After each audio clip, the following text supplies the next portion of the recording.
So what could this mean for Netanyahu in the long term? For that answer, let's turn to I-24 News diplomatic correspondent Mike Wagenheim. Well, this isn't the first time this year that Benjamin Netanyahu tried to wrestle a commitment from his Likud party.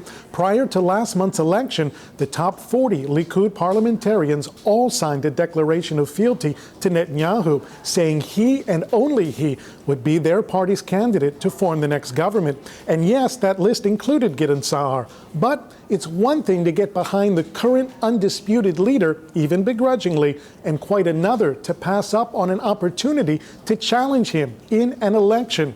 And this is exactly what the Blue and White Party has been talking about. Netanyahu's rivals, Benny Gantz and Yair Lapid, refused to sit in a Netanyahu-led government, citing the looming indictments against the premier.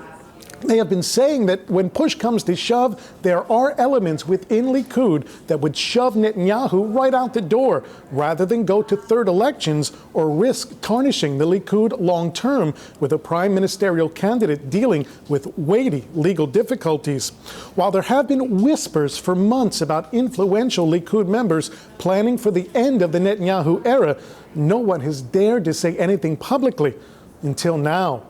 Floating the idea of a leadership race was Netanyahu's way of proving to Gantz, Lapid et al.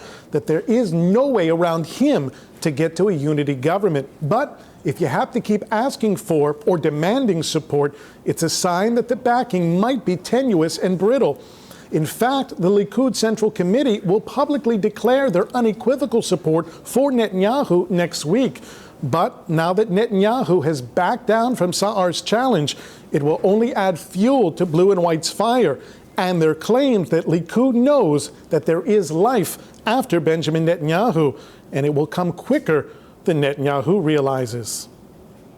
Thanks to Mike Wagenheim.